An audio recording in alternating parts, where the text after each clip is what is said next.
and also on our KBC app. We are live. And of course, the United Nations Environment Program offices are situated right here in the country. Of course, we'll be getting into that, and they are also celebrating 50 years.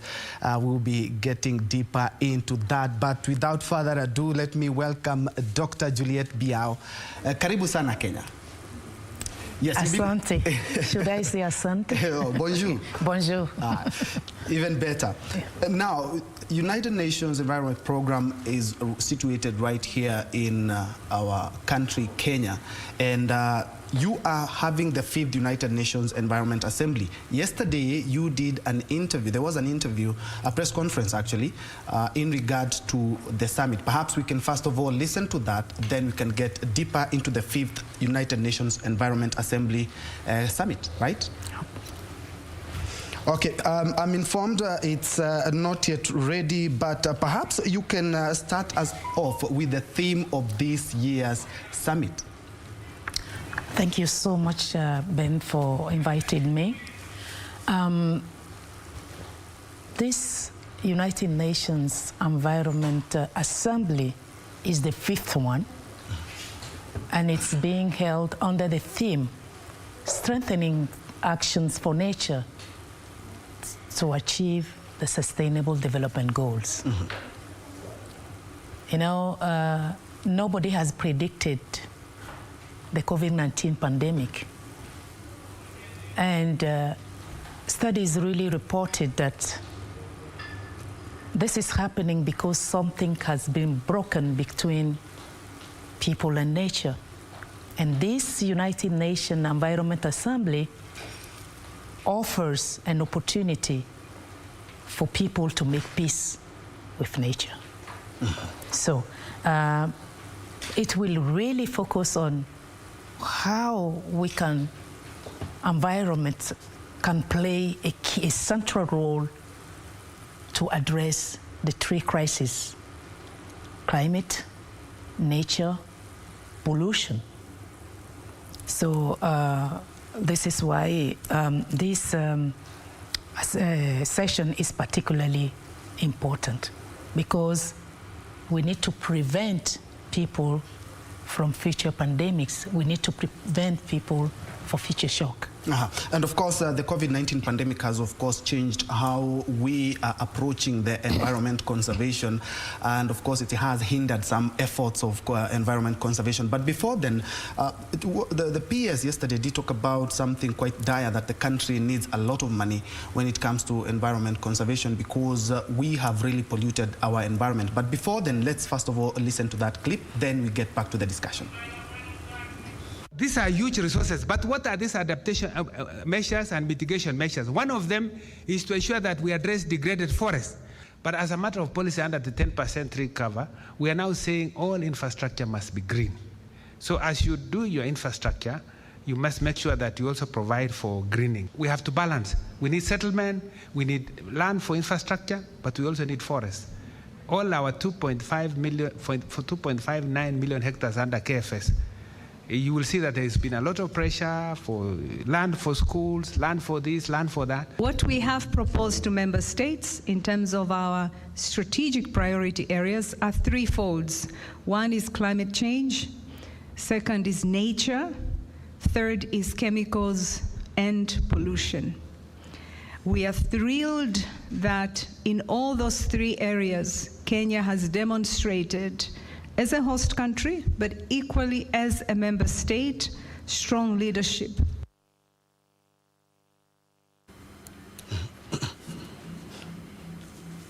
Yesterday, the PS did talk about the country needs about $60 billion for environmental conservation. And looking at what is happening right now in the country, we've seen rising water levels, and especially on our lakes. It's a big problem in the country. $60 billion is a lot of money, and especially for a third world country. Yes, I concur with the Dr. I think it's Dr. Kipto, yes, who really mentioned that the country needs money. But it's really kind of surprising when we jump into talking about the need for money. First thing, is about behaviors and mentalities. You know why we find ourselves in this situation of need of money? It's because, you know, the cost for inaction is what has brought us to this situation today.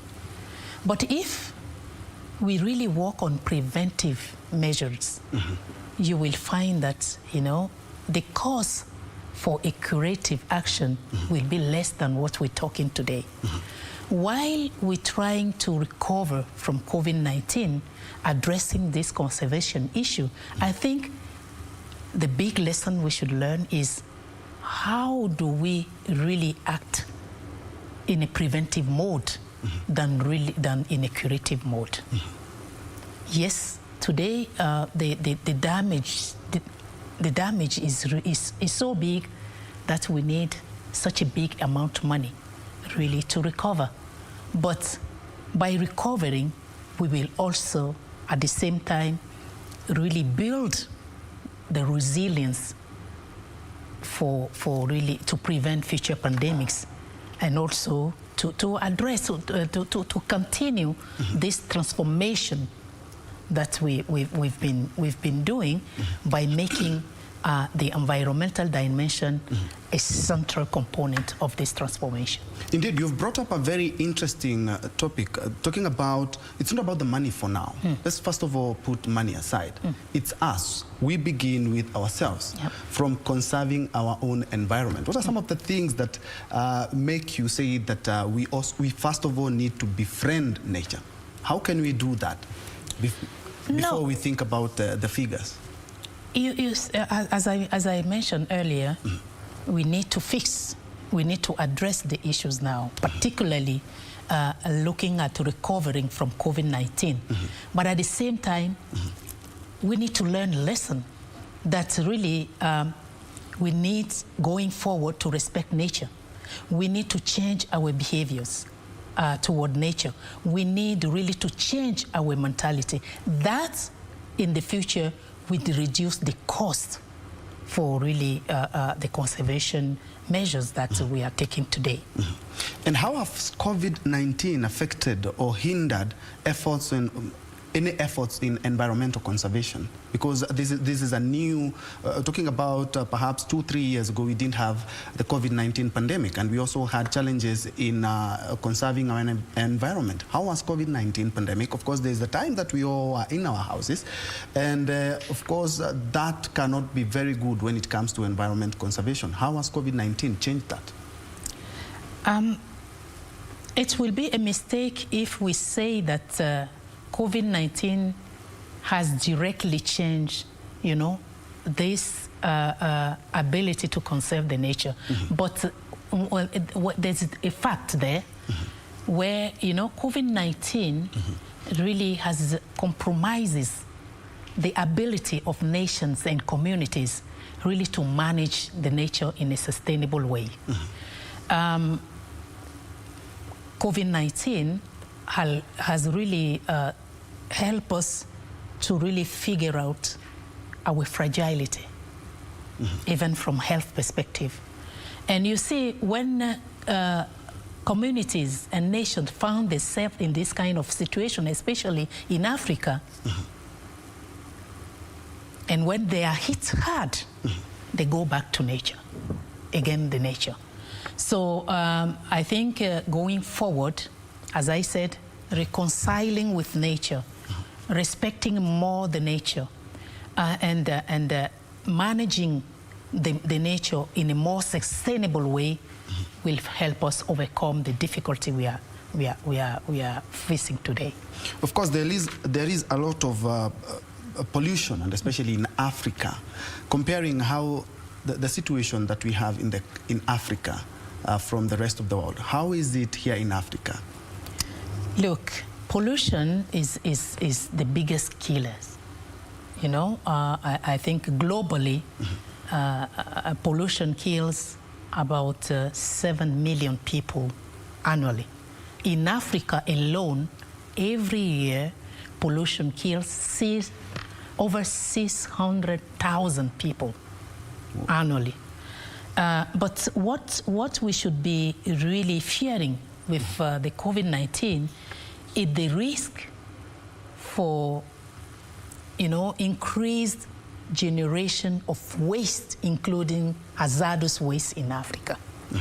We know that, the Bamako Convention prohibiting the import into Africa of waste was really trying to address those issues. And we've seen, even during COVID-19, how this import of hazardous waste in Africa is being escalated. The perfect example is Sierra Leone, Tunisia, and those are the cases that have been reported. There are cases that are unreported. So, this COVID-19 will really help us to reinforce, to enforce the Bamako Convention, to avoid, if we look at the waste that have been generated during COVID-19, we can really fear that those wastes being dumped in Africa. Yes. So we need really enforcement on the Bamako Convention to preserve the health of both people and nature in Africa. And still on the Bamako Convention of 2018, it was talking about dumping of hazardous waste in Africa. That was exactly almost 2 years ago. Yeah. And now we are it's 2 years down the line. Yeah. Have we experienced any successes in the same? Yes, I have to say that we are seeing some successes. What you mentioned in 2018 was the third COP, the third conference of the parties to the Bamako Convention. Yes. This just 2 years. Yes, the good news, even though we are seeing this escalating generation of waste in Africa, we've also seen the recommitment of African nations to this convention. As a matter of fact, we have 3 countries that have ratified from 2018. We have Morocco joining recently. We have Central African Republic. We also have there is another country that have joined also recently. There are 3 just in 2 years. If that recommitment can continue, I think we will preserve the health of both environment and people in Africa. Unfortunately, Kenya is hosting the UNEP offices and hasn't signed it. But away from that, it's not only Kenya. Yes, it's there are 3 giants that we are really engaging with. Those are Kenya, yes, South Africa, and also Nigeria. I think this is not to say that other countries are not important. Yes. I'm looking at the volume of the waste that are generated. So if Kenya in particular, which is really what I will say, the world environmental kind of, because the Kenya is hosting really the United Nations Environment Program, I think people are really watching. Yes. Yeah, Kenya. Yes. And if Kenya can really join the Bamako Convention, that will be fantastic in the post-COVID recovery phase. And I saw your interview 2 years ago on the same. Unfortunately, it was in French. I just got a few words. But something was evident is that Africa has become a dumping site for hazardous waste, and that is why you held the Bamako Convention. And perhaps what are some of these waste that are dumped here, and who are responsible for dumping all this here in Africa? Because if we had a summit and talking about African matters and hazardous dumping of, or it's our own problem as Africans. Yes, I think what I used to say when I have the opportunity to do so is that, we should not really waste our time blaming, those nations which are dumping the waste in our country. We should blame ourselves, not enforcing the convention, not enforcing the law. If the law are enforced, I think we should find a way to reject those waste.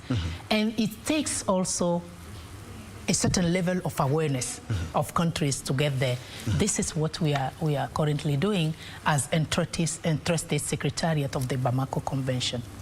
Away from that, the 5th United Nations Environment Assembly that will be held virtually on the 22nd and 23rd of this month. Kindly touch on some of the things that you want to achieve in that summit. Yeah. Thank you so much. The United Nations Environment Assembly is the highest decision-making body on the global environment. It meets biennially, to set the priorities on the global environment policy and also on the international law.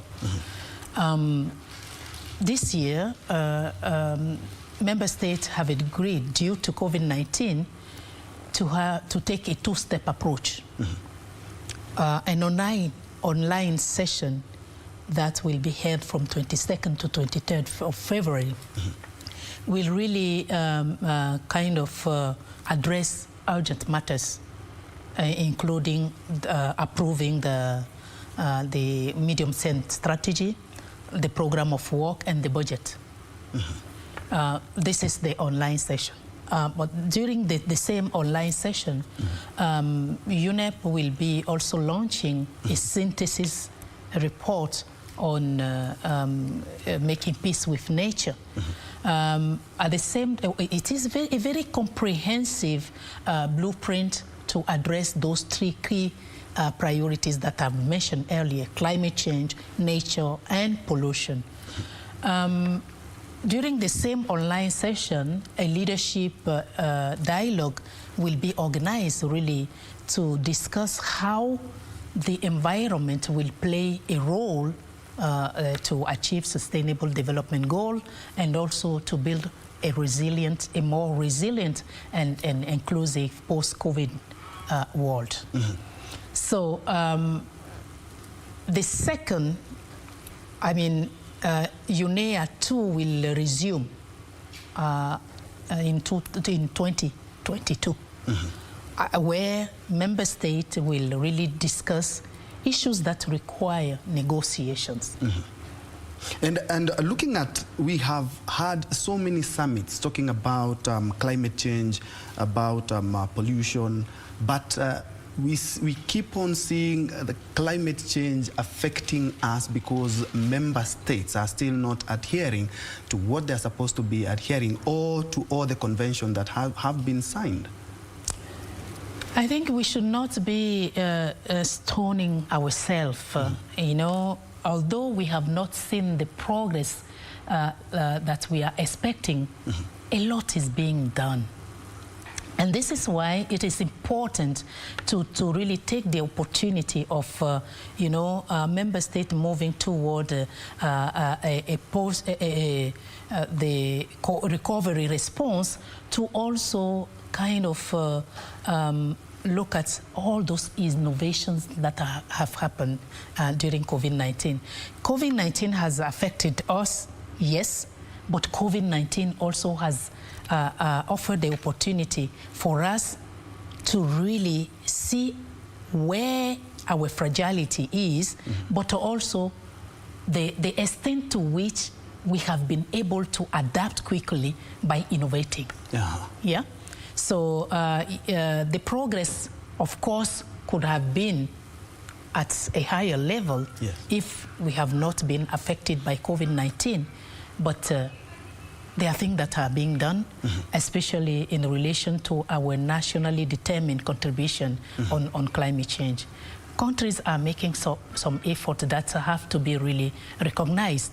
But is that the progress is not at the space really to counter the impact, the socio-economic impact and environmental impact of the COVID-19. And but perhaps away from that, today in the morning when listening to the news, the PS talked about here in the country, of course, there is a ban on plastic bags, but he's saying that the market is steadily rising. Is this watering down the efforts that we are doing to conserve nature and avoid pollution?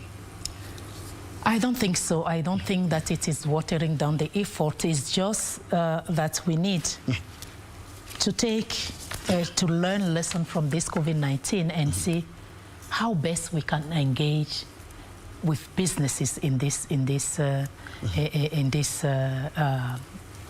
endeavors, because the fact that the private sector is all about profit, right? Yes. If we fail really to demonstrate to the private sector that the ban of plastic is an opportunity for them to make more profit, this is where we will fail. But I think that by really engaging more with the businesses and having a dialogue, it's a matter of win-win options. And I think that also the private sector need to understand that this planet is one planet for all of us, and that we are all in the same boat and should be really working toward the common cause. Indeed. And UNEP flagship report, the Global Environment Outlook, or the GEO6 of 2019, it was actually explaining the health of the planet. Since 2019 and now, have we achieved perhaps what we had aspired to, at least to be more friendly to nature, or we still have a lot of challenges in the same? I think this is where really UNEP is playing a central role, because UNEP really doesn't raise awareness for the sake of it. Yes. UNEP brings the science to really raise awareness, to say, this is the status, this is where we are, this is the objective that we set to ourselves. But the science is telling us that this is the situation if we don't act. And, these synthesis reports on making peace with nature will tell us what has been done so far, will tell the member state, and the effort that need to really make peace with the nature. So this synthesis report is a comprehensive blueprint which will explain also how progress on science and bold policy decision-making can really create a path toward achieving the Sustainable Development Goals by 2030, and also a carbon neutral world by 2050. And looking at United Nations, of course, it's an amalgamation perhaps of member states. Are you also working with the private sector perhaps, because they are one of the people who have been mentioned as being one of the polluters of the environment, other than your member states? We cannot but working with the private sector. If you look at, after the adoption of the Agenda 2030 and Sustainable Development Goals, what was done is immediately really to cost. What needs to be done for us to really achieve the Sustainable Development Goals is about trillions and trillions. The ODA alone cannot really provide these financial resources. Then we need the private sector to fill the gap. Yes. The private sector, as I said, need to know that it is a win-win partnership. Yeah. So we must work with the private sector to fill the gap, and the private sector also understand that the battle is common. Yeah. And what are some of the things that the member states should look forward to, and especially on the 5th United Nations Environment Assembly that will be on in the next couple of days? I mean, As I mentioned earlier, for this first online session, Yes. The priority is really to approve the medium-term strategy that sets the vision for the role of UNEP in the coming years, and also the program of work and the budget. The member state also, by adopting the medium-term strategy, they also really approved that, the key areas that UNEP will be focusing on will be the climate, the nature, and the pollution, really to transform finance, business, and the digital space, while the implementation will still continue through multilateralism and innovation. So this will, a successful online UNEA 5.1 will be, what I've just mentioned. Then when UNEA 2 resumed in 2020, member states will have the opportunity to discuss the substantive matters that require negotiations. And of course, we talk about survival for the fittest, but right now, looking at the environment, if we continue the way we are continuing, of course, the climate change and the pollution, we will be fighting for survival for the greenest. Looking at some of the even companies that are degrading the environment, we've seen them dumping. We've seen, actually looking at Nairobi River is actually in a very dire state. And looking at some of the companies have been mentioned that they are actually polluting the environment. Ignoring environmental conservation, could it be catastrophic at a later date, and especially wording of investors who really have a problem investing in such companies? You know why we want to reach this worst case scenario? Given the rise in the global warming, given that this planet is one for all of us, even the company at some point may need to demonstrate, what are their efforts toward really ensuring the sustainable management of our nature. And this takes really the kind of label that they will be seeking if they want to be on the global market. This will force them to join us in this battle. And we also have the responsibility to help them with data, with capacity building, with awareness raising, for them to understand that, going forward, we need to work together. And of course, this summit, talking about strengthening actions for nature to achieve the SDGs, there are other related SDGs, and especially we've talked about no poverty, zero hunger. How exactly are we going to achieve this? Look, I know that if you look at the 17 Sustainable Development Goals, you will see that, environment cut across all of them. Yes. From number 1 to number 7 and number 17, environment is really the centrality of it. How are we going to achieve it? The world is facing this COVID-19. All the countries are drawing up, if they have not done so yet, the green stimulus package. I can speak to Africa as a director of the regional office for Africa, that recently, during the 8th special session of the African Ministerial Conference on the Environment, an African green stimulus program has been adopted. Okay. This will really help. Is really an innovative African-led initiative for the continent's, response to COVID-19. I think it's this African Green Stimulus Program really propose immediate and urgent action tackle, the impact of socio-economic and environmental impact of COVID-19. It also proposed short to medium-term interventions, while at the same time it proposed longer-term intervention for a green growth, entrepreneurial initiative, and also creating of job in key sectors of green economy. This doesn't mean that we are trying to the African member states are trying to reinvent the wheel.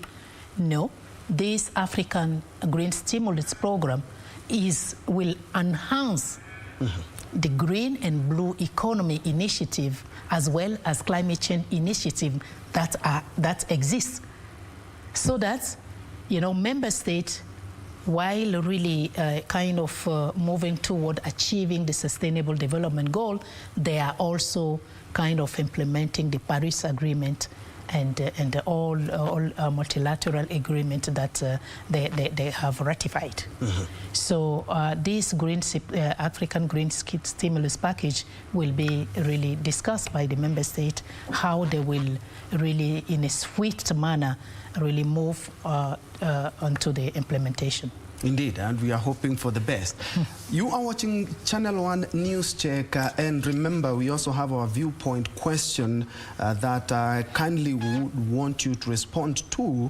What more should be done to protect our trees, rivers, and safeguard against air pollution? What do you think should be done? Of course, I've seen Elijah Kimani wa Kandara, you're watching from Kandara, Idiru, Muranga. But let's first of all take a quick break. We'll be right back for your comments, suggestions, or even where you are watching us from. Kindly hit us up on all. Let's take that break.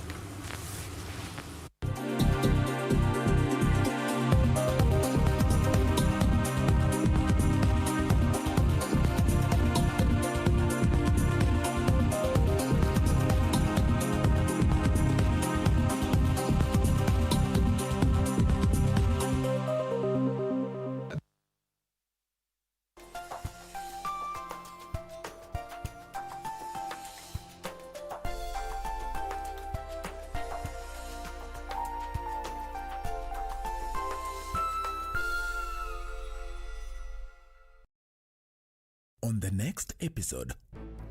As some parts of Africa are struggling with active conflicts and new ones emerging, there are concerns that this is undermining an effective response to the COVID-19 pandemic. Vulnerable communities caught in the conflicts struggle to access healthcare, leaving them exposed to the virus that has claimed many lives across the continent. So what are the challenges of containing a disease outbreak in a conflict zone? What can be done to save lives in fragile areas? Are there lessons that can be learned from the Ebola response in the restive DRC? The stage is set for the next football star from Africa to emerge at the Under-20 Africa Cup of Nations. Watch all the games live on KBC Channel 1 as 12 countries battle out for the ultimate prize of becoming champions of Africa. Raw talent, raw skills, ultimate technique. From Africa's finest uncapped talent, witness footballing dreams come alive at the Under-20 Africa Cup of Nations from 14th of February to 6th of March 2021. Live from Mauritania and exclusively on KBC Channel 1, your true sports partner. Tonight on KBC Channel 1. Since Max has just left for Italy, this is your chance for Mauro to notice your talent. But why, Mother? Why is it that Maximiliano always has my father's attention, even without trying? Be a man and have the courage for once in your life to face the consequences, and don't blame me. Now speak. Speak, I said. Tell me which one of the Montesinos knows about this secret. Tell me. One of your Montesino stepbrothers. This weekend on KBC Channel 1. Fisha nini? If you like, take me to high court, sue me, or take me to court of appeal. Well, until everything comes back to normal, we just have to make do. Teacher, that is unacceptable. This is not what we signed up for. This environment is worse than approved school. You mean you're still bruised over that mad incident? Grow up. What, did you have a mud fight? I wish I could do that. If you ask any man if he has gossiped before, he will answer with a loud, vehement no. Yes. But of course, we know that is not true. Men gossip. Classmates, every Saturday on KBC.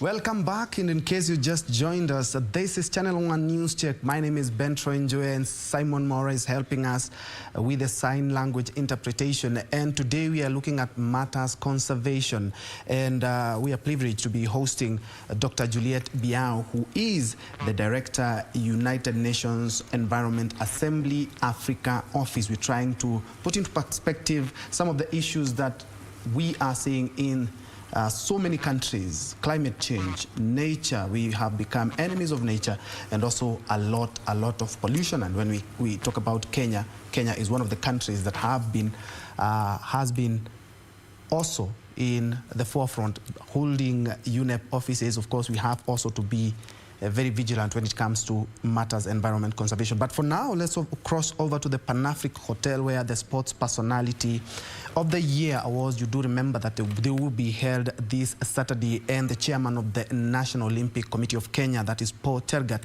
who is also the founder, is currently addressing the press. We are hugely indebted to you all for your generous support and investment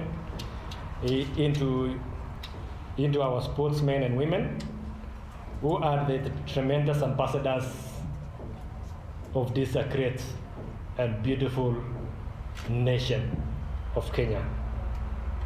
I once again welcome you to join us, especially to all of you that we are here, we are able to make so that you can be together in Naivasha for this great, as Mbaisi and Kablicha said, will be a great opportunity for our young people to get more enlightened in how life should be. Because I want to say this, that even some of us that we've been in sports for many years, we realize that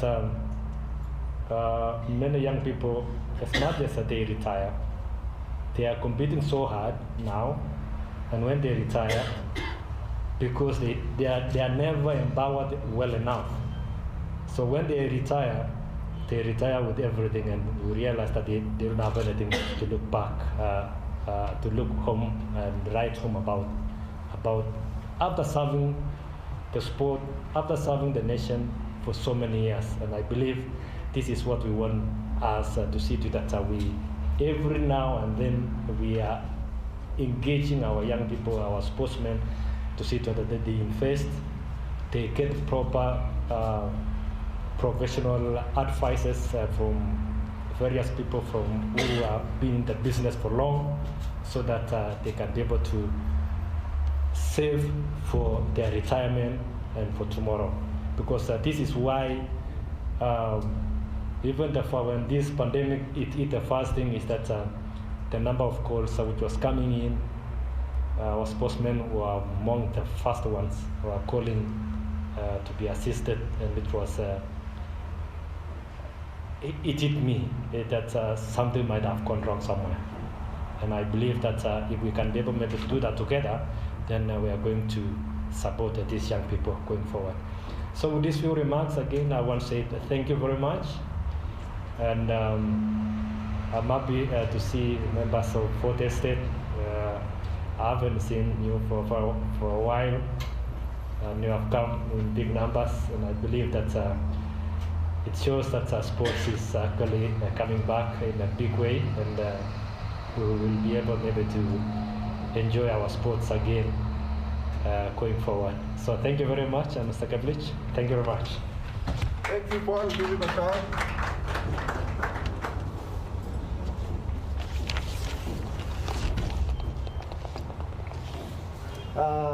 Chairman former athlete Paul Tergat giving a brief on the upcoming Sports Personality Awards that will be held this Saturday. And of course, we have a reporter there who will brief us more on what to expect on this great day, and especially for our sporting boys and girls, Kenya being one of the powerhouse when it comes to sporting activities. But back to our discussion, we are discussing matters environment, and we will be having the 5th United Nations Environment Assembly Summit.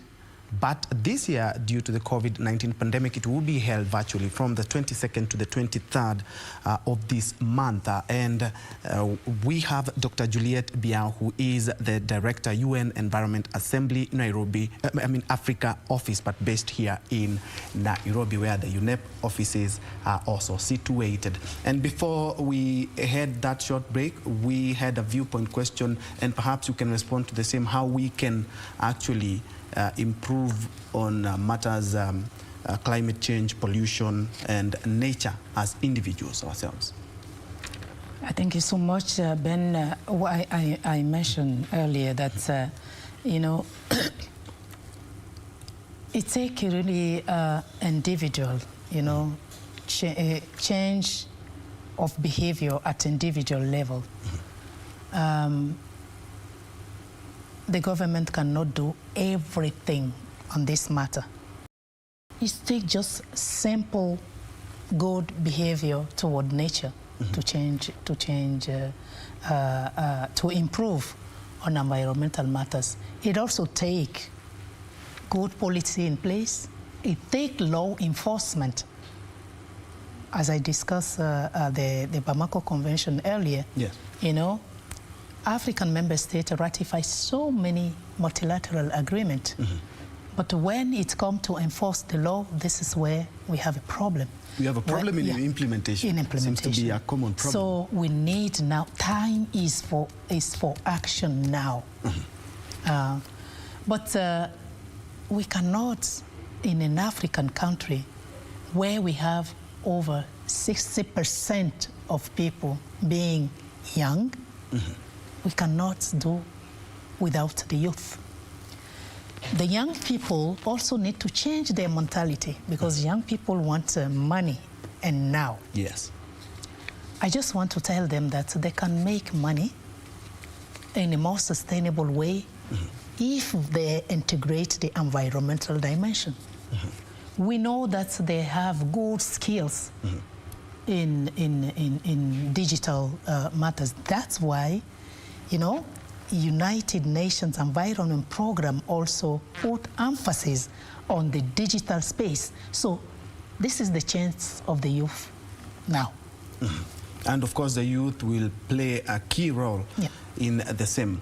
I was down at the coast sometimes back in last year, and I was amazed on how the coral reefs have been destroyed, and we have seen very few efforts in the restorations of this great ecosystem. Yes, unfortunately, but you know, this is awareness raising will be key. And this is why, you know, UNEP will not stop bringing the science to tell member states to draw their attention on the fact that their environment is being degraded, and to the extent to which is being degraded. UNEP is also kind of supporting on, you know, policy decision that will kind of help to address those issues. So we just need really to work together. We need to build partnership, strategic partnership, because the government alone cannot do everything, as I mentioned earlier.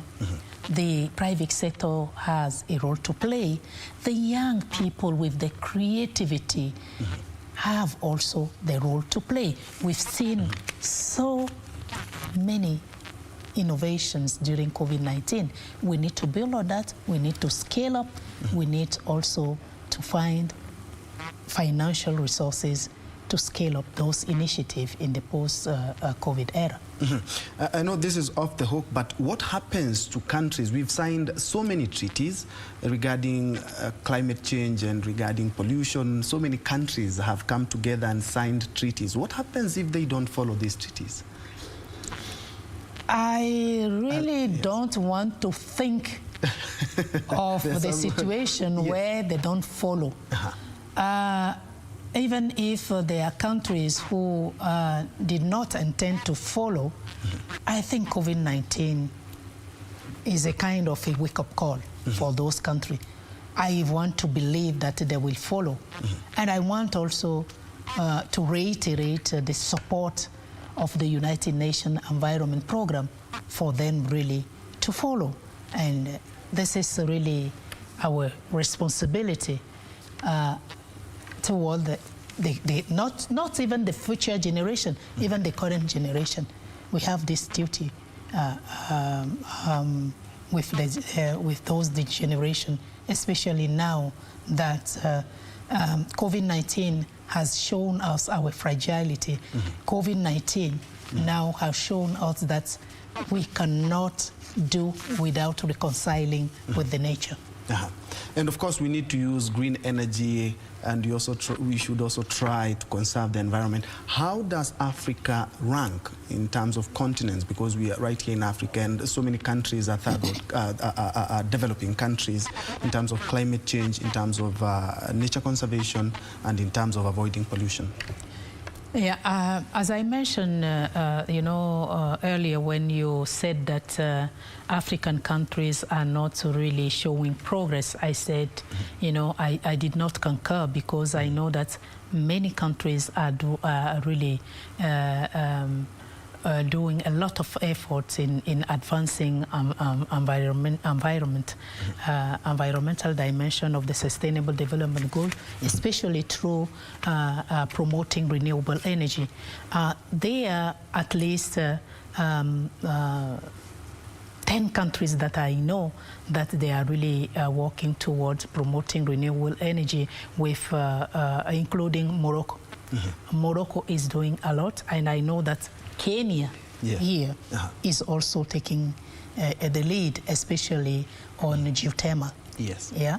So I think what we need is to communicate more on the successes for other countries to emulate those countries who are really doing well. And this is the moment to do that. And we, as Africa Office, we will be working on it. Even on the ban of of plastic you mentioned. Yes. Do you know that about 20 countries have banned plastic in Africa? 20 countries? 20 countries. That's good. But they are not at the same level in terms of enforcing the law. So our role as Africa Office now is really to share those information across the continent for, other countries who are not there to emulate, and for countries who have banned and have not made progress in enforcing the law to really learn from those who have succeeded. Indeed. And you've had a checkered career in matters conservation. You've also been a minister in your own country of environment. But looking at so many governments, when it comes to implementing policies, it's becoming a big challenge. Why is that? I think, in my humble opinion, is really because the level of awareness is not where it ought to be. This is number one.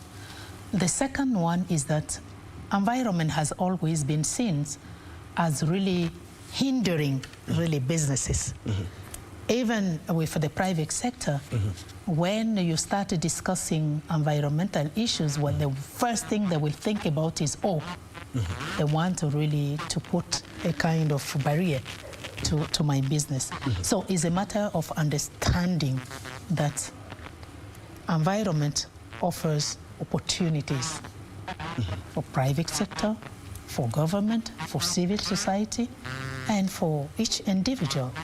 So we will continue our advocacy role at the global level, and this is our mandate as United Nations Environment Program, for people to understand how important is the environment. Environment is life, you know. The air we are breathing, if it is polluted, we cannot be healthy. The nature, the natural resources are the foundation of, you know, the economy in Africa. You know, if we keep watching our natural resources being degraded, then what's become our livelihood? So we need to be. So this is where the role of the United Nations Environment Programme as a central coordinator for the member state efforts in advancing the environmental dimension of sustainable development is crucial. We will continue to do that. And other than implementation challenges by perhaps various governments, what are other challenges that we are experiencing, and of course you are experiencing as UNEA and as UNEP, in addressing climate change, pollution, and of course achieving that, or agitating for a clean environment that we live in? You see, when you hear the member states really kind of sharing the challenges they are facing in implementing all those actions, the first thing you will hear is finance. Financial resources. Personally, I believe that with great ideas, with innovation, we can overcome even financial the lack of financial resources.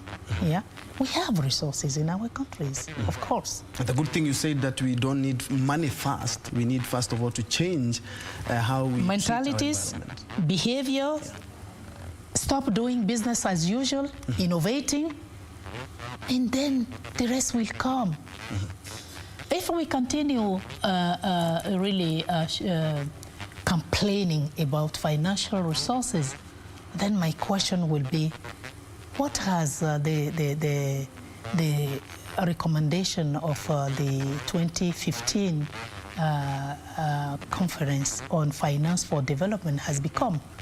I know that this conference, during this conference, the member state has agreed that the mobilization of domestic resources is critical.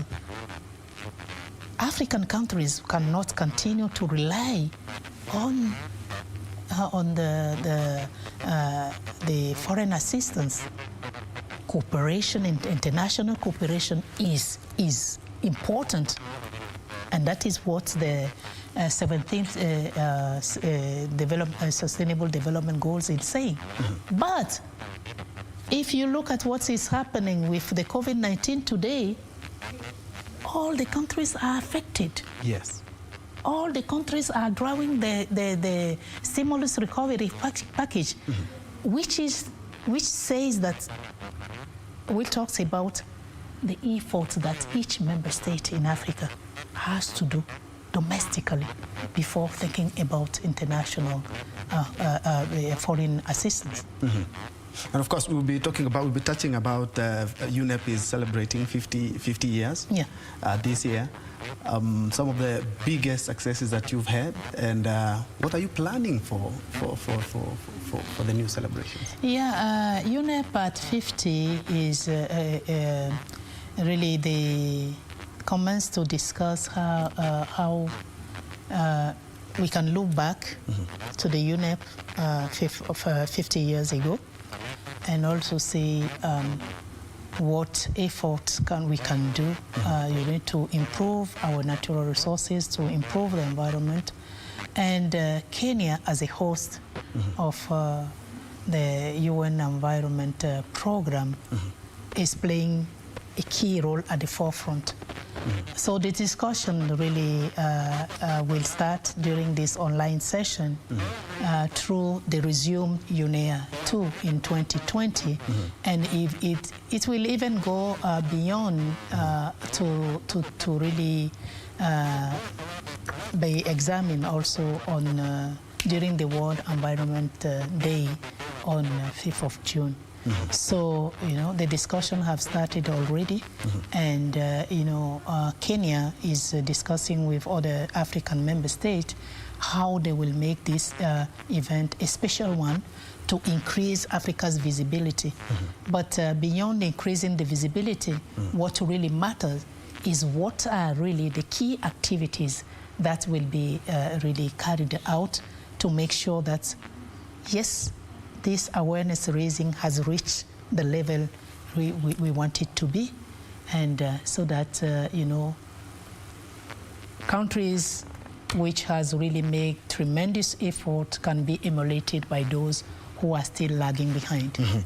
And somebody had asked me just, I was getting in to ask you, what is the benefit of having UNEP offices right here in Kenya? Because it's one of the, First of all, let me. Before then, hold the thought. The Health CS Mutahi Kagwe is currently having a presser. Let's dash there and know exactly what he's talking about. This important event to inaugurate Kenya's first ever End Malaria Council. Last year, upon taking over the chairmanship of the Africa Leaders Malaria Alliance, His Excellency President Uhuru Kenyatta called for the establishment of country-led malaria councils and funds as part of his legacy agenda towards the elimination of malaria on the African continent. Today, we fulfill His Excellency's call to action with the unveiling of Kenya's End Malaria Council. This council is the fifth to be launched in the African continent after Eswatini, Uganda, Zambia, and Mozambique. It will play a very critical role in mobilizing local resources to drive the agenda of malaria control and elimination in Kenya in a much more sustainable way. According to the World Health Organization's World Malaria Report 2020, and I recognize and appreciate the presence of the local representative, Rudy Egas, there were 215 million malaria cases and 384,000 malaria deaths in Africa in 2019. It concerns us, therefore, that malaria incident rates in Africa has plateaued since 2015, when it was expected to be on a downward trend. Consequently, Africa is not on track to achieve its 2020 target of reducing malaria incidence and mortality by 40% and the goal of eliminating malaria by 2030. Whilst it's true, for the national average, the burden of malaria is not spread evenly across our great country. The greatest burden, as was ably demonstrated here in the presentation, is in Busia and Siaya, where incidence is more than 6 times higher than the national average. Many factors account for this, but perhaps none so much more than the presence of extensive number of breeding sites near home states. To mitigate against this, we plan to accelerate efforts that will include application of measures to spray and kill mosquito larvae at the source in these counties during the second quarter of this calendar year. And to ensure that those two and other counties also address other aspects aimed at fighting malaria, His Excellency the President recently launched the use of malaria scorecard, which will aid health workers and community members in identifying factors that could be responsible for increased numbers of cases. Once these are identified, it will be easy then to develop effective and targeted preventive measures. The year 2020, as everybody knows, was a terrible year we could wish to forget. The COVID-19 pandemic has changed our lives in an unprecedented manner. The pandemic provided another challenge in the noble fight against malaria. At the onset of the pandemic, the World Health Organization predicted a doubling of malaria deaths if severe disruptions to insecticide-treated net campaigns and access to anti-malaria medicines were experienced. Although Kenya continues to experience public health and socio-economic impact as a result of COVID-19 pandemic, I'm delighted to say that through commendable efforts by the government and its development partners, this predicted doubling in malaria deaths was averted. We ensured the continued distribution of insecticide-treated bed nets, the availability of medicines at our health facilities, and indoor residue spraying took place as planned, whilst COVID-19 protocols were being observed.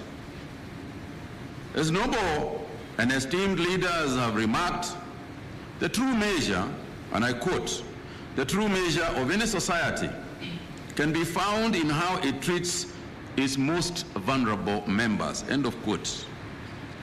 By ensuring that all Kenyans, and especially children and pregnant women, have access to life-saving medicines, insecticide-treated mosquito nets, and other commodities, we took and indeed continue to take steps forward. One of the key bottlenecks we have encountered during the COVID-19 pandemic has been the difficulty in securing essential health commodities, including malaria diagnostics, treatments, and vector control tools in a timely manner, especially when these have been manufactured outside our country. We must work together to ensure that those commodities are manufactured locally here in Kenya. By promoting local manufacturing, we shall reduce reliance on foreign manufactured malaria supplies and ensure economic development, as well as easy access and timely delivery of these essential commodities to the populations at risk of malaria. Let me make a special appeal here, particularly to our development partners and those who contribute with us. You saw the percentage of contribution that comes from our donor community. But I want to make a special appeal that they lay emphasis as well on local manufactured products and local manufactured pharmaceutical products. And I'll tell you why I'm making this special appeal is because on several occasions when we ask why is it that we cannot buy locally manufactured materials, we know, for example, that there are organizations that have been exporting outside of Kenya to other countries, and yet we in Kenya are not buying from them, and these are Kenyan organizations. It just doesn't make sense. But we are told that some of these situations is because of the donor condition, the donor conditions, where you have got to go for a global tender, even when these things are being manufactured here in our country. And I want to make a special appeal to our funding partners that whenever we have got these products locally, please let us buy from our local manufacturers. And two things happen immediately. One of them is that we are able to move these commodities quickly. And secondly, we provide jobs. We give jobs to our people. Whenever you order 1 million, 2 million nets to be manufactured outside Kenya and brought into Kenya, you have just exported some 5,000 jobs. And if there is one thing I know we need in this country, it's jobs. The other thing we are told is that the process by which the World Health Organization, and I'm happy that Rudy, you're here, that the process by which the World Health Organization gives approvals, because the funding agencies tell us we can't buy because the World Health Organization has not recommended that product. And the process by which the World Health Organization takes in order for them to approve a commodity apparently is so rigorous that some of our people are unable to meet those standards. And we don't want to compromise, of course. We don't want to compromise on the kind of quality of product that we have. But we have learned through the PPEs that we are making in our country today, we have learned that these things are possible. And therefore, I would like to request also the World Health Organization to look at the issue of fast-tracking, where local manufacturers can be assisted and where local manufacturers can be given priority. Because what we saw this year, and we have continued to see it, is that unless we are locally, unless we rely on ourselves locally, we will continue to be challenged.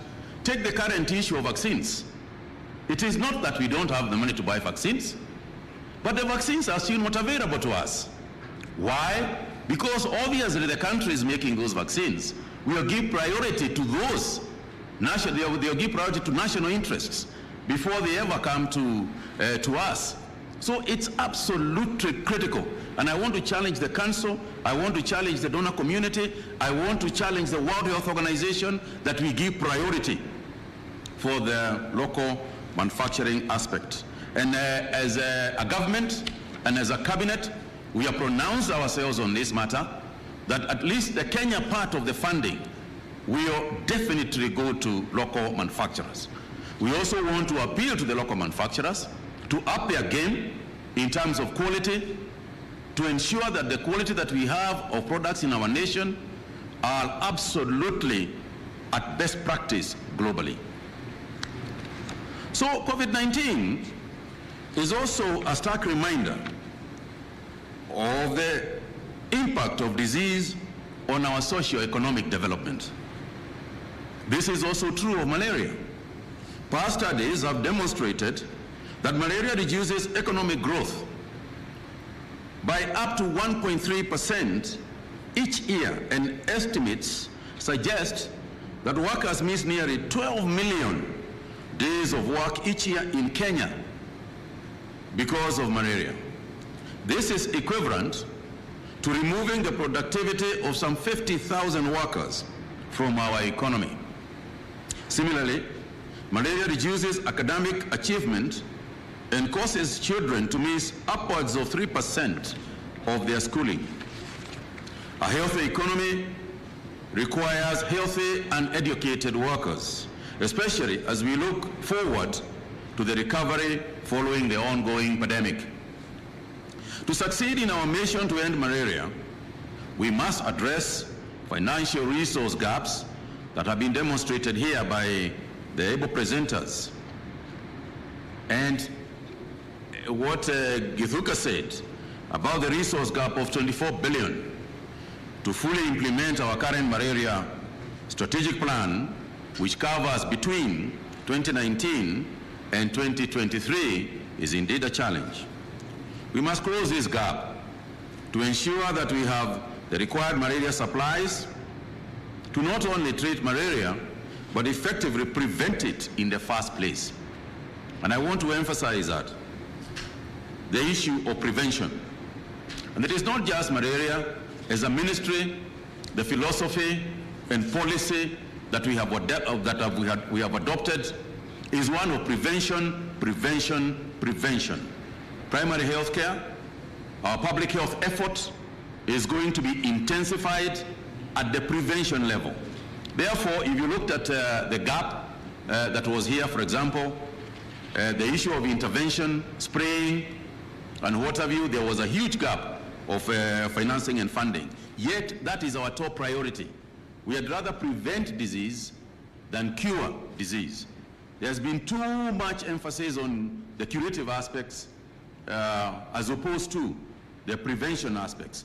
And what we have seen is with hygiene measures, even during the COVID-19 period, it is possible to reduce the disease burden by working more at prevention than at curing.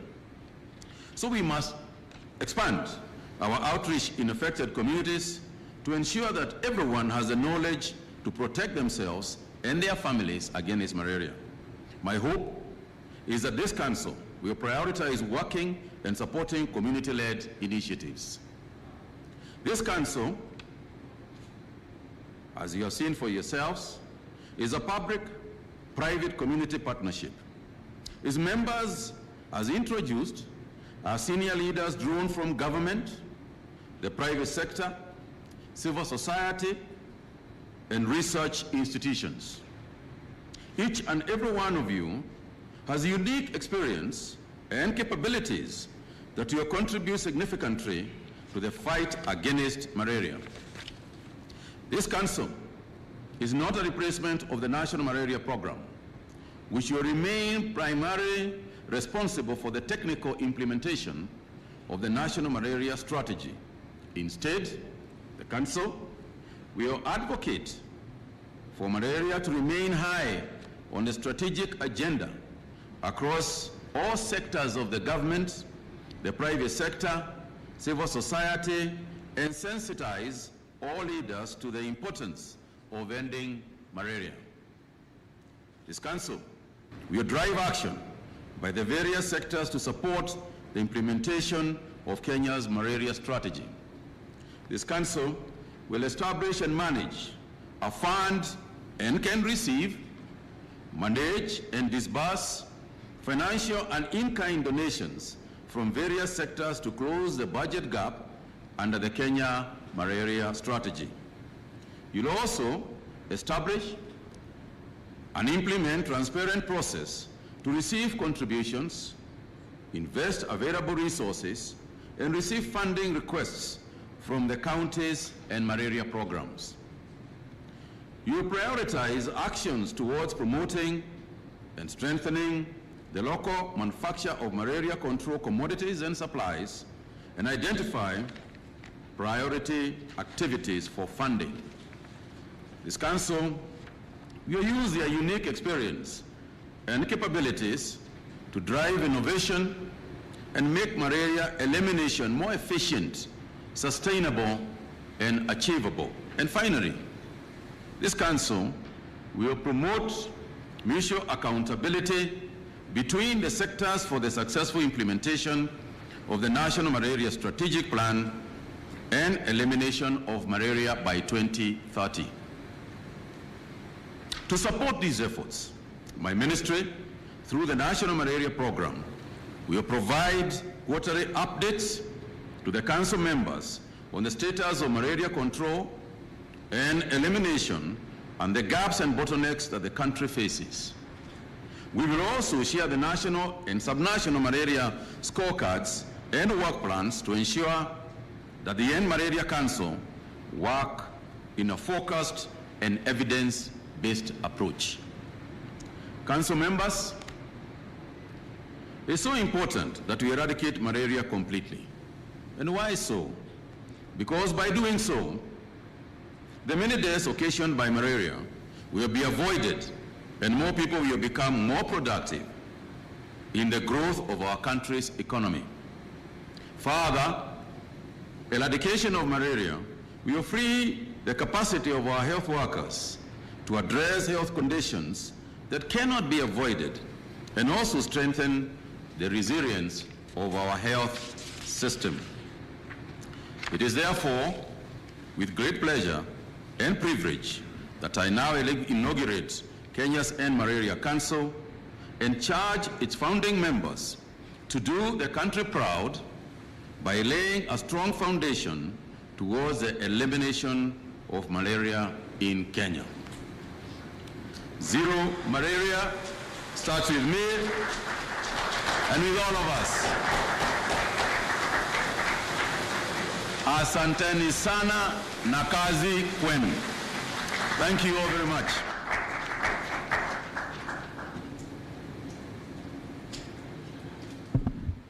Indeed, a very comprehensive report there by the CS for Health, Mutahi Kagwe, and especially when he talks about matters malaria. He talks about malaria eradication or zero malaria starts with you and me. Of course, he has talked about some of the milestones the government has been able to achieve when it comes to the control of malaria. Of course, we have the COVID-19 pandemic, and also other diseases like malaria have to be checked as well. And of course, he has officially launched the Malaria Council, urging them to help us kick this disease out of Kenya. It's one of the killer diseases that kills a lot of children and pregnant mothers here in the country.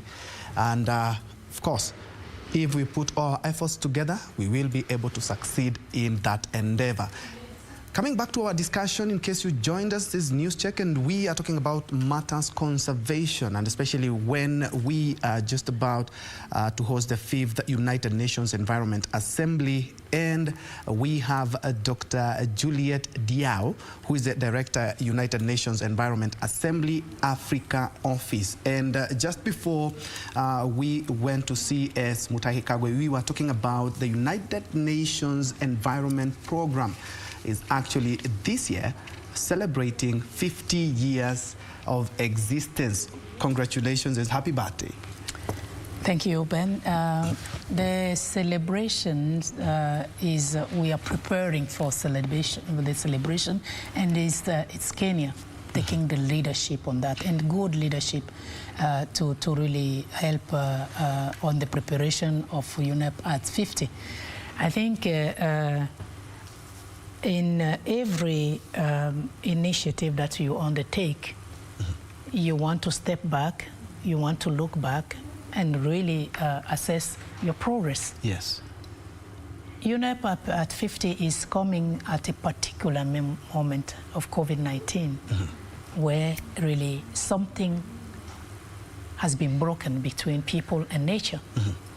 And that will really give another sense to this UNEP at 50. And having Kenya, the host of the United Nations Environment Program, playing a leadership role to really kind of rally the whole world on a common noble cause, it's a pride for Africa. Though it is being led by Kenya, it is not only an African thing. It is really an event that really involves the whole world. And as I mentioned, it is a pride for Africa to see Kenya leading this initiative. As I said, the discussions have started during this online UNEA section. It will go through the resume UNEA 2 in 2020 and also at the World Environment Day on 5th of June. Currently, the member states are discussing what will this special event could look like, and what are the activities that will really help to raise more awareness on the environment. So we are really working under the leadership of the Kenyan government on that. And talking about taking leadership, last year you had a green stimulus program. Can you kindly comment on it? No, we didn't have a green stimulus program standalone event per se. What we had was the 8th special session of the African Ministerial Conference on the Environment, where the African Green Stimulus Package program was discussed and adopted. And I spoke about it in my...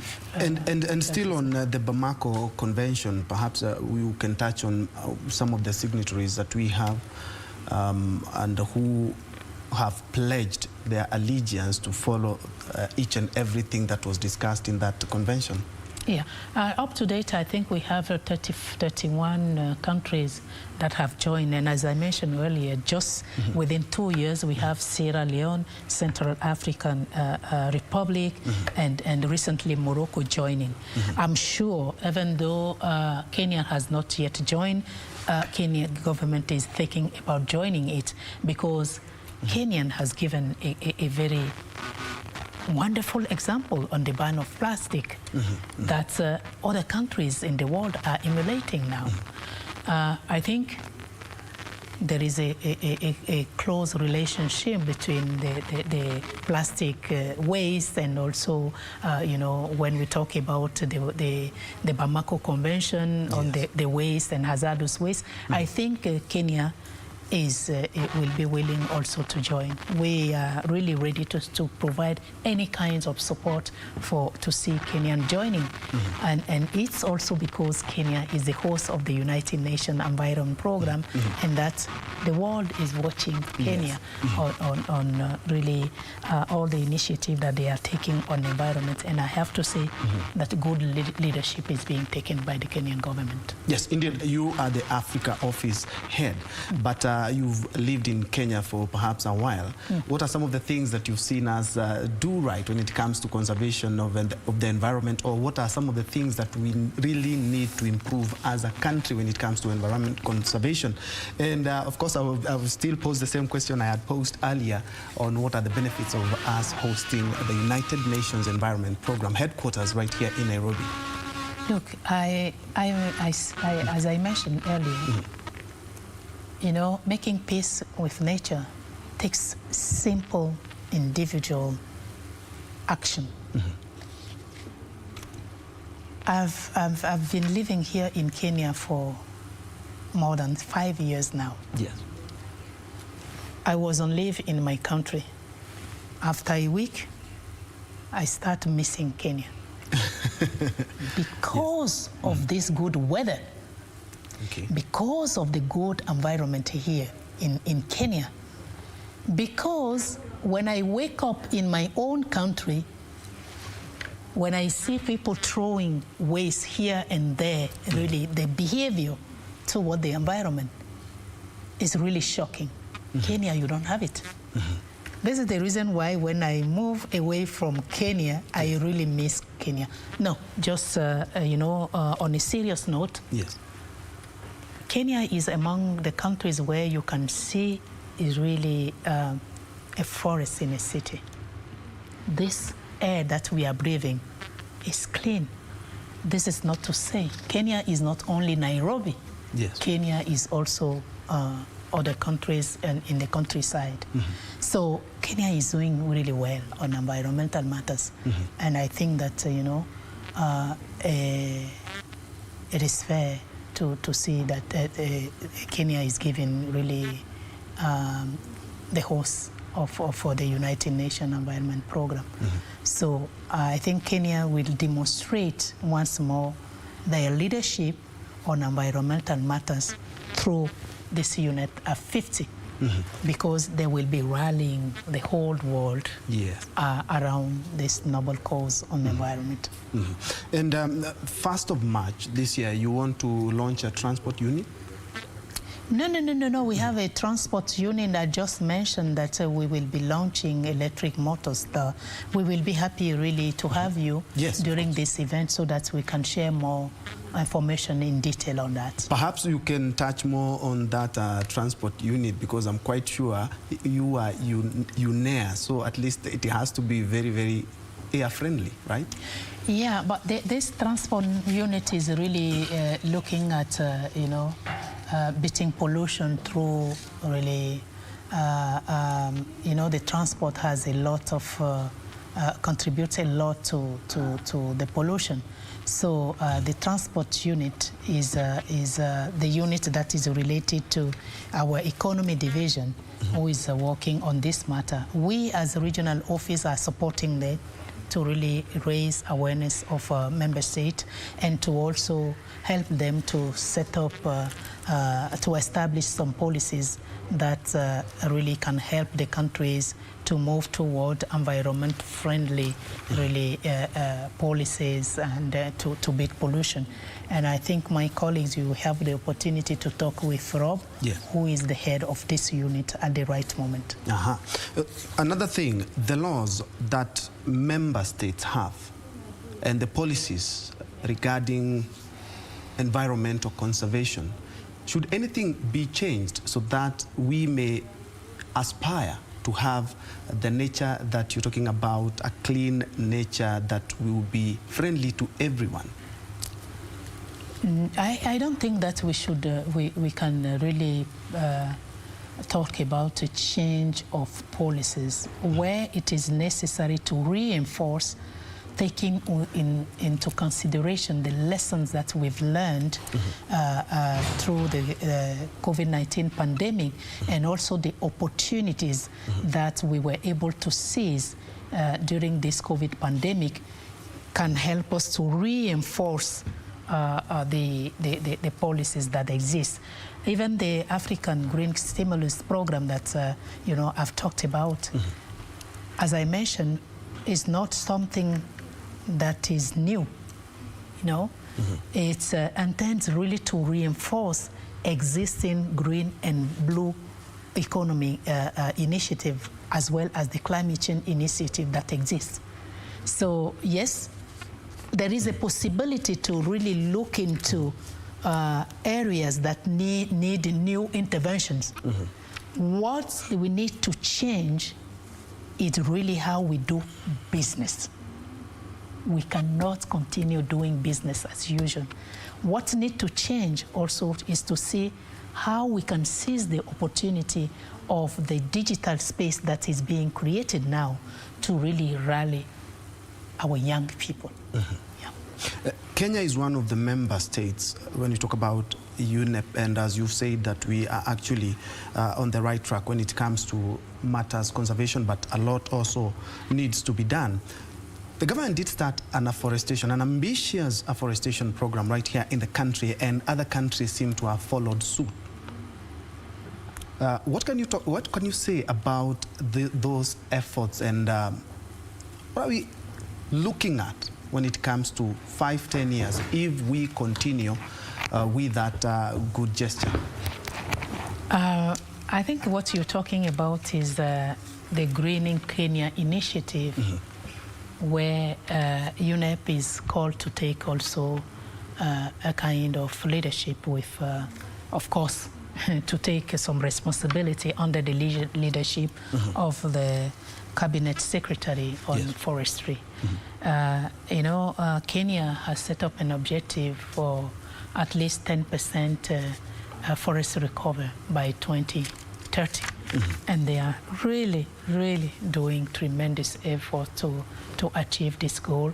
And we, as UNEP, we are really supporting, not only as UNEP, but as the UN family, because we are working with other relevant UN agencies to support Kenya in this effort. Yeah.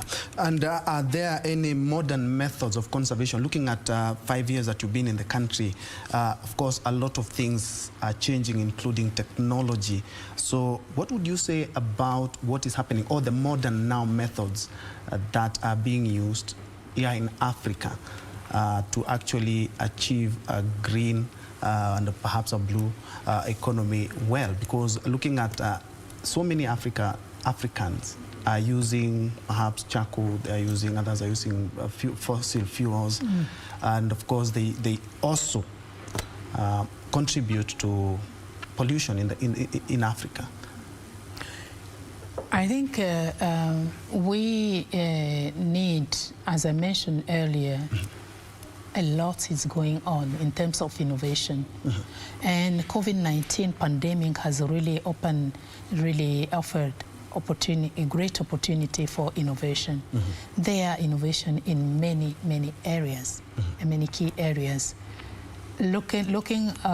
Just looking at the sector of energy, there are more innovative cookstove in some countries.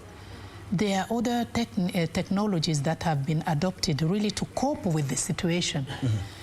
What we need to do is really to kind of shed the light on this innovation and gather information and share it across the continent, so that you know, we can scale up, we can have other countries emulate it. And I know this is off the cuff, but a lot of African countries want to start using nuclear energy, just like other developed countries have. But of course, there are challenges here and there, and of course, some objections.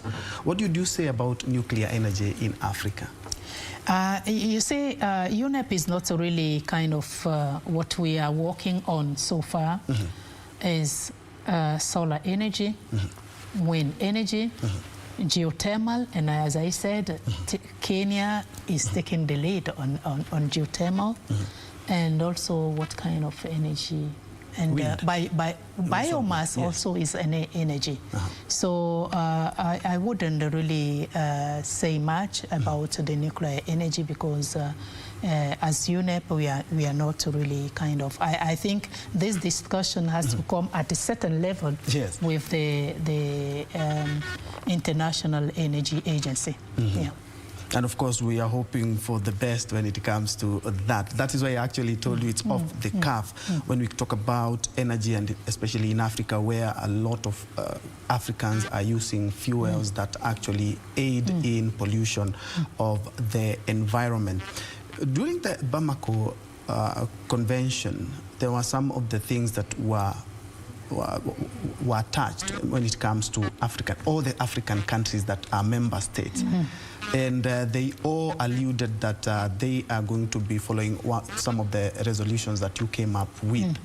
Looking at the resolutions that you made for these three crucial parameters, that is climate change, nature, and pollution, where can you rank Africa? You are the African head. Where can you rank Africa in terms of other developed countries?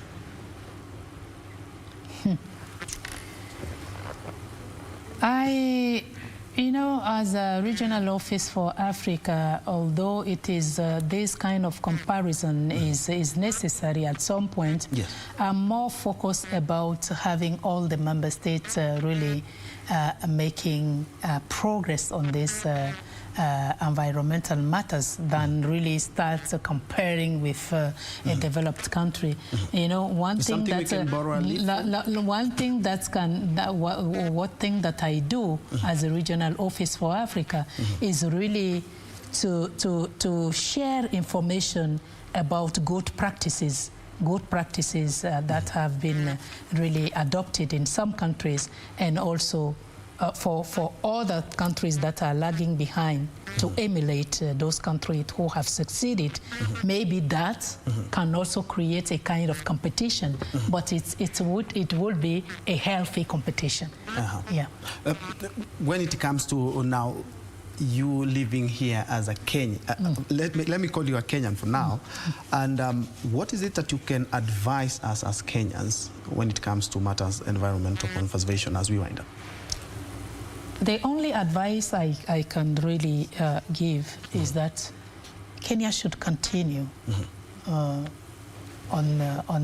you know the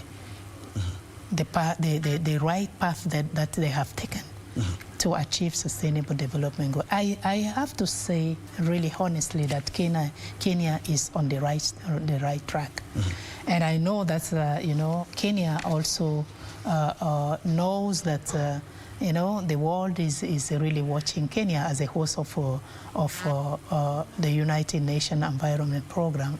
So they are doing well. They just need to do more, to scale up, and to be able really to build a more resilient and more resilient community. You know, due to really kind of overcome the shock that the shock of the COVID-19 pandemic. Really, it's a pride really to have you know, an African country hosting this global, I will say, global institution, and being able to rally all the world around this cause. It's a pride. Kindly speak to this camera on the fifth. Final words on the 5th United Nations Environment Assembly, and of course the UNEP at 50 as we wind up. Yes, the United Nations Environment Program, the United Nations Environment Assembly is the highest decision-making body on the global environment. It's met biennially, and we are currently really running the 5th session of the United Nations Environment Assembly. Here in the member states have agreed to have two-step approach due to the COVID-19 pandemic. And we are currently running the online session, which is really to be held on 22nd to 23rd of February this year. During this session, only really urgent matters such as the approval, the adoption of the medium-term strategy, the program of work, and the budget will really be examined during this online session. And there will be also a launch of a synthesis report on making peace with nature, which really is a comprehensive blueprint to address the 3 key crises: climate change, nature, and pollution, and to secure sustainable development and also to build resilient and inclusive post-COVID world. Finally, this leadership dialogue will also be organized to really explain how the environmental dimension contribute to sustainable development goals and to build also a resilient and an inclusive post-COVID world. The second session of UNEA will resume in 2022, where countries will have the opportunity to discuss issues that require negotiation. So, as I said earlier, UNEP Up 50 will be an opportunity for member states, the whole world, not only African countries, to look back to UNEP 50 years ago and to really seize, the opportunities of the COVID-19, whether it has affected us or have offered some opportunities to kind of recommit to really improve our environment for, both nature and people to gain from the benefit. Indeed, thank you so much.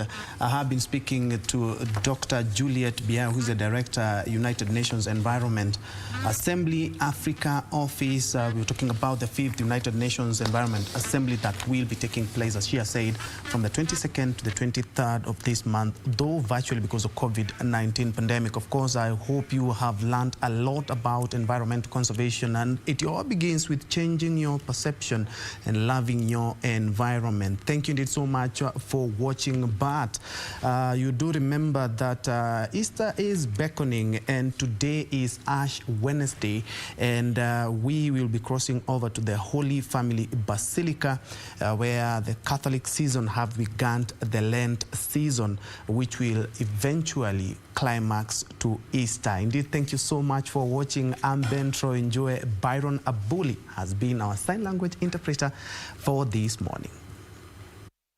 We may have picked elements that were not necessary to make our souls beautiful.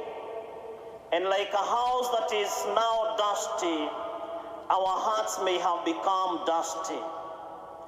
And you can imagine that sometimes time is of essence. So a building that has been there for 10 years will not be the same like a building that has been there for 50, 70 years. And over the years, you can imagine with your age, each one of us here present, your ears have also done something to your soul. And therefore, this beautiful time we are given by the church is to reclaim our beauty, the beauty of our souls. And the church gives us 3 practices that will help to reclaim the beauty of our souls. Number 1 is prayer. the church invites us to cultivate the culture of prayer and to intensify our prayer life, the dialogue between us and God. Because as you know, prayer is like going before the mirror and you're able to see where you have a fault. If you stand before a mirror, you can see where you need to rectify. In prayer, we receive the Spirit of God, and the Spirit of God illumines our hearts, and we become cognizant to the fact of our sins. We become conscious of our sins, and therefore, so in prayer, we seek the forgiveness of God. So one of the things that will help us, one of the practices that will help us to restore the beauty of our souls is prayer. A life without prayer is like a garden that is not attended. And eventually, plants of all kind may take root. Weeds of all nature may take root. And you may lose even whatever good you had planted in that land. The second practice that the church is giving us is fasting. Fasting is self-denial. And I have said, and we have heard so many times this being repeated, that we are denying ourselves so that our hearts can be able to freely be lifted up to God in prayer. It is normal that even in church, when you are seated like this, you can experience the need to answer a call of nature. But as a human beings, you've been given the option. You can either postpone or you can go to the right place. The moment you postpone, you are exercising self-control. And self-control is what we gain when we are denying our bodies that which we know we would have afforded to give our bodies as a matter of comfort, but we deny it so that we gain self-control. The church gives us the opportunity that as we fast from food, drink, and those things that bring us comfort and pleasure, we may be able to go into a notch higher and say no to the bodily desires that are with us. That you can be able to say no even when you know that your body is so much pressing for a certain desire or need. And therefore you tell the body, you are a servant, not the master of my mind and heart. And that is the will of God. That we should not be enslaved by our bodies, but our bodies to be servants to our minds and to our hearts. The third practice is almsgiving. We not only pray, we not only fast, but we must go a notch higher. I have said that beauty, according to St. Thomas, has the glory or splendor of sharing it itself with others. When we have drawn the peace, when we have drawn the union with God through prayer and even fasting, then automatically we gain the capacity to share ourselves with others, and especially those who are needy. Almsgiving is what we have already fasted, that we may not again do like some people do. You fast the whole day, then in the evening you eat everything you would have taken. That is postponing, that is not fasting. You don't need to be postponing. But for us is whatever you have fasted, that it may go into charity. Somebody somewhere needs food, your hand may be extended. Somebody somewhere needs clothing. Somebody somewhere needs assistance, medical assistance. Whatever we have fasted, that it may go into fasting. Look at it this way. Beauty has to have integrity or completeness. What are the virtues that you have lost over the years? Could you have lost the virtue of patience? Could you have lost the virtue of charity? Could you have lost the virtue of mercy and being generous? Could you have lost the virtue of fidelity, be it in your marriage, be it in your vocation? Then you're not complete. I am not complete if I have lost one of those virtues that are necessary for one who is a Christian. Secondly, the person who I'm seeing here seated today, is it the person that you are? Is there a harmony between your appearance and what you are inside? Today all of us are appearing religious. We shall be marked with the ashes as a sign of repentance. But is it the reality in your hearts? Are we going home to be new persons, converted? If you're seated next to your husband or your wife, are you the person they're seeing? If you're a father or mother somewhere, are your children, do your children see the person that you are? Is there a harmony between your soul and your appearances? That is harmony. And lastly, do you have the character of glowing, shining forth? Do you inspire? Do you encourage? Do you bring life where you go? Do you make others admire your Christian life? If not, this season of Lent, reclaim your beauty. And thus, that will be a mantra that I'll repeat to the end. Let us take this time, look into ourselves. Am I complete? Do I have harmony? Do I inspire? And if not, take this moment to reclaim the beauty of your soul. That God looking at you can say, I have found my servant, the person after my own heart. Because in your private life and in your public life, there is a conformity. There is a union, and you glow with a splendor that is divine. In the name of the Father, and of the Son, and of the Holy Spirit.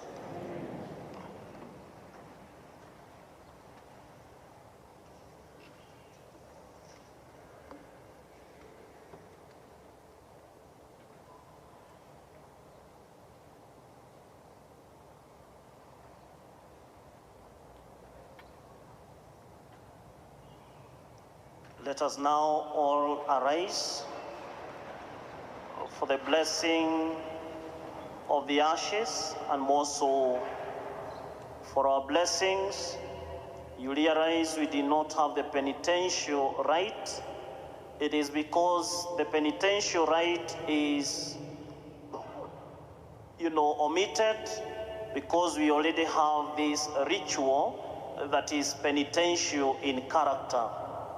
And therefore the words will be said to us, repent and believe in the gospel. Let us pray for the grace that those words may become a reality in our lives.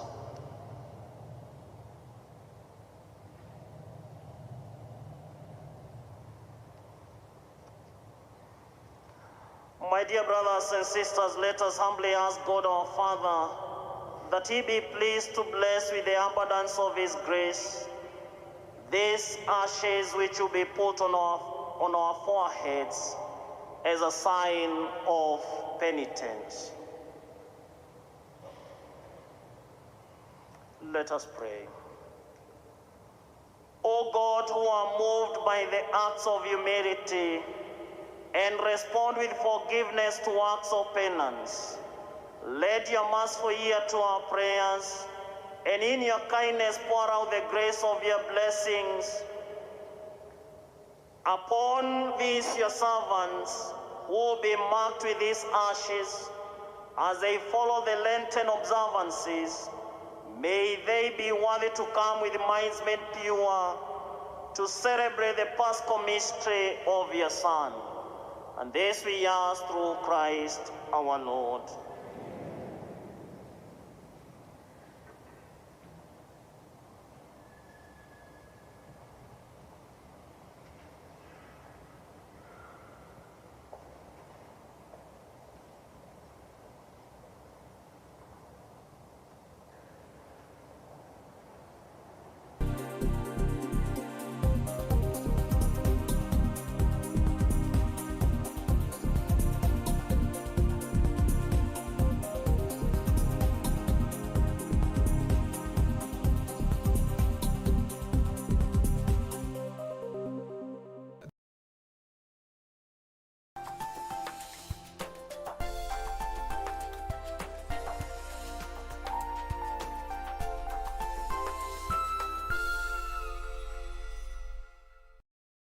Nakwambia 2021 ni vitu noma na QuickBid. Siku ya leo tunakupea Hisense TV. Oh yes, na ni rahisi sana. Unaenda kwenye lipa na M-Pesa. Paybill number ni 4032353. 4032353. Kwenye account ekelea TV kama code kisha nambari unapenda, alafu amount ni 20 bob peke yake. Alafu kumbuka utakelea pin yako. Hivyo ndivyo utakuwa umekelea bid kwenye quickbid.co.ke. Kumbuka ni bidhaa bora kwenye bei ya chini kwa chini. Chini kwa chini. Jiunga na QuickBid ni rahisi. Enda kwenye M-Pesa, bonyeza paybill kisha weka business number 4032353. Kwenye account weka kodi ya bidhaa unayotaka na bid yako ya chini zaidi. Kwa mfano TV 16. Kisha weka shilingi 20 tu kama idadi yako. Weka bid yako pia kwenye www.quickbid.co.ke. Kumbuka, bid ya chini zaidi ya kipekee ndio ununua. QuickBid, bidhaa bora kwa bei ya chini. Tonight on KBC Channel 1. Twende kwa kala moto. Kasikia kala moto. Ile nemba hip hop. Yule jamaa bwana akipiga show yake baba, mwisho. Kala moto. Wendo kala moto. Nataka kuwa kioo cha jamii, sio kioo cha jagu. Mimi nataka niwe kioo cha madam. Yo. Ardhi na bifu na mbingu, mbona broko juu? Hii ni kazi ya Mungu, sio babu ama mjukuu. Sasa ni wazee ama visharobaro? Tutaka mademu sisi. Si majanga hayo. Wazungu sema it's okay. Next on. I feel like breaking down time after time, and it keeps coming back, always coming back. Mungu ametufundisha adabu na mtume wetu Muhammad sallallahu alaihi wasallam aliposema ya ayyuhalladhina amanu la tarfa'u aswatakum fawqa sawti an-nabi. Kibwagizo chetu leo ni kuwa Waislamu ama ummati Rasul sallallahu alayhi wasallam hawawezi kujumuika katika upotevu. And